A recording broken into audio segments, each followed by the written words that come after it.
90 రోజుల కోర్సు పూర్తి చేస్తే చాలు 100% ప్లేస్మెంట్ సపోర్ట్ తో సాఫ్ట్వేర్ జాబ్ మీ సొంతం. వెంటనే కోడ్ జ్ఞాన్ డెస్టినేషన్ ని సంప్రదించండి.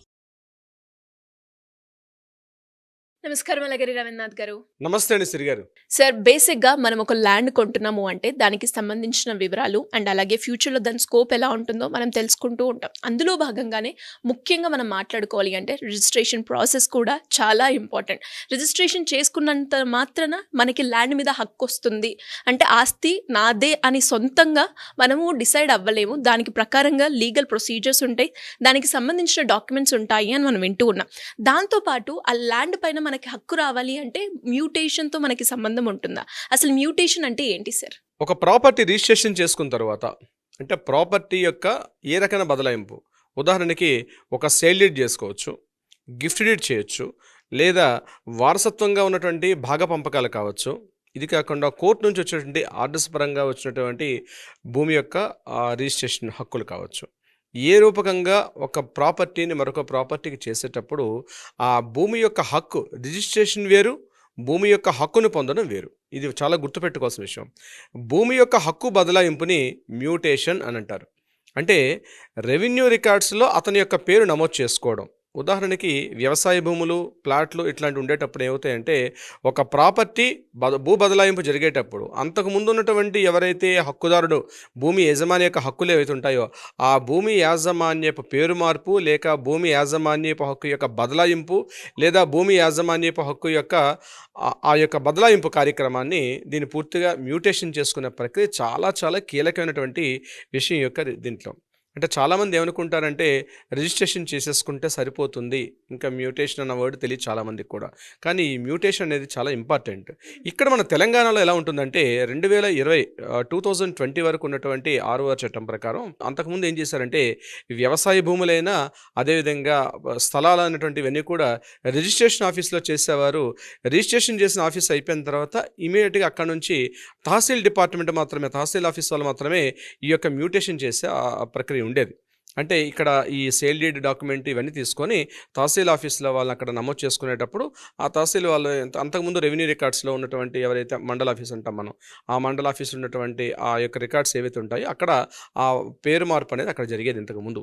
కానీ 2020లో వచ్చినటువంటి మన కొత్త 6వ చట్టం ప్రకారం ఏం చేశారంటే వ్యవసాయ భూములన్నీ కూడా మండల రిజిస్ట్రేషన్ ఆఫీస్లో చేస్తారు.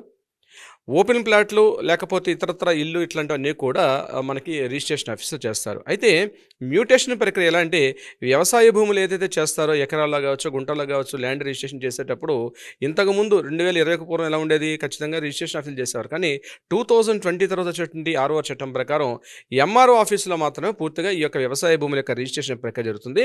దాంతోపాటే మ్యూటేషన్ కూడా జరిగిపోతుంది. 0.1% మన రిజిస్ట్రేషన్ ఫీజుతో పాటు పే చేసినప్పుడు ఈ యొక్క హక్కుల బదలాయింపు కూడా రిజిస్ట్రేషన్ ఆఫీసులో, ఎంఆర్ఓ ఆఫీసులోనే పూర్తిగా యొక్క రిజిస్ట్రేషన్స్ అన్నీ కూడా మనకి తెలంగాణలో జరుగుతున్నాయి 2020 నుంచి కూడా. ఆ తర్వాత ధరణిలో కూడా పేరు మార్పు ఇవన్నీ కూడా జరుగుతూ ఉన్నాయి. దీనికి సంబంధించినటువంటి వివరాలు. ఇకపోతే స్థలాలు, ఇండ్లు ఇట్లాంటివన్నీ కూడా రిజిస్ట్రేషన్ ఆఫీసులో చేస్తారు. రిజిస్ట్రేషన్ ఆఫీసులో చేసిన తర్వాత దానికి సంబంధించిన మ్యూటేషన్ ప్రక్రియ అంటే ప్రాపర్టీ రిజిస్ట్రేషన్ అయిపోయిన తర్వాత ఒక ఇండ్లు కావచ్చు, స్థలం కావచ్చు, ఇవన్నీ కూడా మన కన్సల్ట్ డిపార్ట్మెంట్ అంటే మున్సిపల్ ఆఫీసులో కావచ్చు, లేకపోతే పంచాయతీ ఆఫీసులోని నమోదు అనేది అక్కడ హక్కులు మార్చుకున్నదని అక్కడ మ్యూటేషన్ అంటారు. ఇది తెలంగాణలో ఉన్నటువంటి ప్రక్రియ.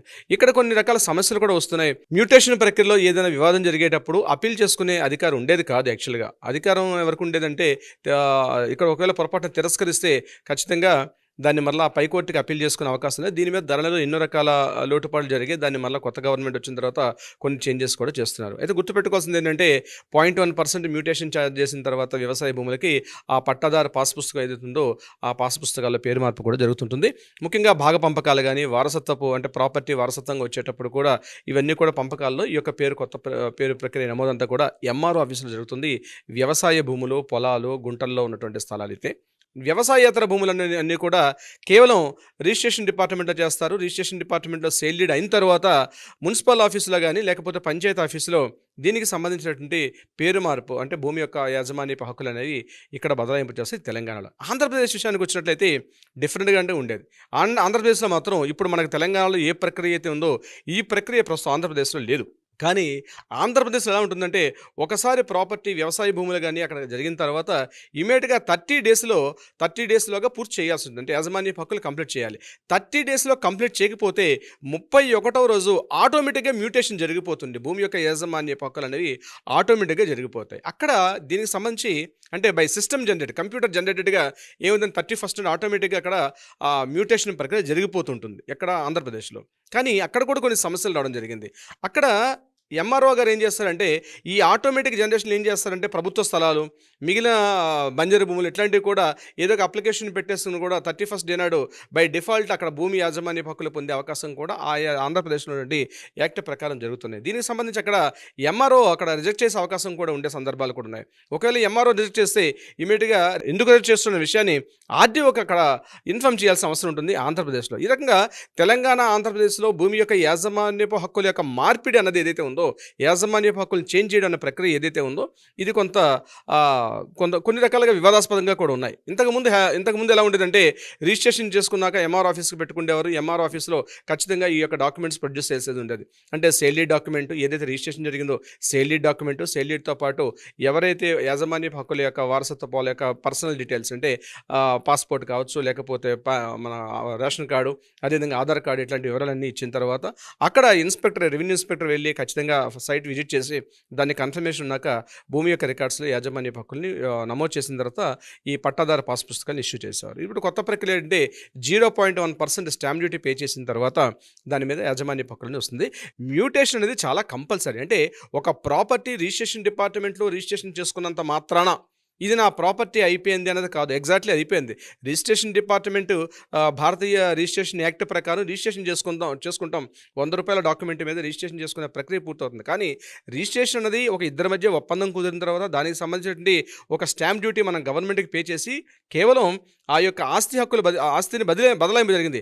ఈ ఆస్తి బదలాయింపు జరిగిన తర్వాత హక్కుల బదలాయింపు అనేది రెవెన్యూ రికార్డ్స్లో ఖచ్చితంగా నమోదు చేసుకుంటే తప్ప లేకపోతే ఫ్యూచర్లో న్యాయపరమైన చిక్కులు నమోదయ్యే అవకాశం కూడా ఉంటుంది. అంటే ప్రాపర్టీ రిజిస్ట్రేషన్ అయిపోయి ఉంటుంది కానీ అంతకుముందు రెవెన్యూ రికార్డ్స్ చేసుకోకపోతే ఆ ప్రాపర్టీ ఎవరైతే మీకు అమ్మారో వారి పేరు మీద కానీ ఇంకా రెవెన్యూ రికార్డ్స్లో ఉండే సందర్భం కూడా ఉంటుంది. మీ దగ్గర సేల్ డీడ్ డాక్యుమెంట్ ఉంటుంది కానీ రెవెన్యూ రికార్డ్స్లో మాత్రం వాళ్ళ యొక్క పేరు ఉండే అవకాశం ఉంటుంది. అటువంటి సందర్భాల్లో ఫ్యూచర్లో మీరు ప్రాపర్టీని విలునామా రాసిన లేకపోతే ప్రాపర్టీ భాగపంపకాలు చేసుకున్నా ఇతరత్ర ఏ కార్యక్రమాలు గిఫ్ట్ డీడ్ చేసుకున్నా అటువంటి సందర్భాల్లో న్యాయపరమైన చిక్కులు వెలువడే అవకాశం ఉంటుంది. ఒకే స్థానం 2-3 కూడా అమ్మే సందర్భాల్లో కూడా చిక్కులు వచ్చే అవకాశం ఉంటుంది.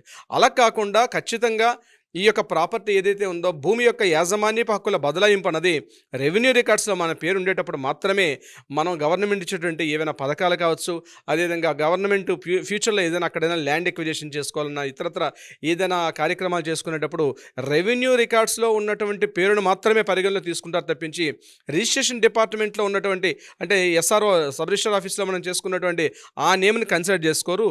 గ్రామ రెవెన్యూ రికార్డ్స్ కావచ్చు లేకపోతే మండల రెవెన్యూ రికార్డ్స్ కావచ్చు అక్కడ ఉన్న రెవెన్యూ రికార్డ్స్ నుండి పేరును మాత్రమే దృష్టిలో పెట్టుకొని ఏదైనా గవర్నమెంట్ అక్కడ ఫ్యూచర్లో ఒక రోడ్డు వేయాలన్నా మరొకటి వేయాలన్నా ఏదైనా ఆ రోడ్ని అక్విజిషన్ చేసుకున్నప్పుడు కాంపెన్సేషన్ ఇవ్వాలన్నా కూడా అటువంటి సందర్భాల్లో రెవెన్యూ రికార్డులో ఎవరి పేరు అయితే నమోదే ఉంటుందో వారికి మాత్రమే ఆ భూమి యొక్క వాళ్ళకి పరిహారం లభించే అవకాశం ఉంటుంది. వాళ్ళు న్యాయపరంగా కూడా వాళ్ళు ఫైట్ చేసి పోరాటం చేసే అవకాశం కూడా ఉంటుంది. అందుకనే రిజిస్ట్రేషన్ చేసుకున్నంత మాత్రాన మీ యొక్క ప్రాపర్టీ మీది కాదు, తప్పనిసరిగా భూమి యొక్క యాజమాన్యపు హక్కుల బదలాయింపు అనేది రెవెన్యూ రికార్డ్స్లో మీ పేరు నమోదు చేసుకోవడం తప్పనిసరి.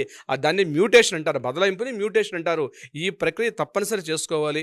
దానికి సంబంధించి వివరాలు వెబ్సైట్లో కూడా అందుబాటులో ఉంటాయి. సో మరి అలా ఎవరికైనా కూడా రిజిస్ట్రేషన్ ప్రాసెస్లో ల్యాండ్ రిలేటెడ్గా ఎలాంటి ఇష్యూస్ ఉన్నా కూడా ప్రాపర్టీ ఇష్యూస్ అయినా మిమ్మల్ని సంప్రదించాలి, లేదు లీగల్ పరంగా మాకు మీ అడ్వైస్ కావాలి అనుకునే వాళ్ళు ఎలా సార్ మిమ్మల్ని సంప్రదించాల్సిన అవసరం? కింద స్క్రోల్ అవుతున్నటువంటి నెంబర్ని కాంటాక్ట్ చేయగలిగితే మన లీగల్ టీం వాళ్ళకి అప్రోచ్ అవుతారు.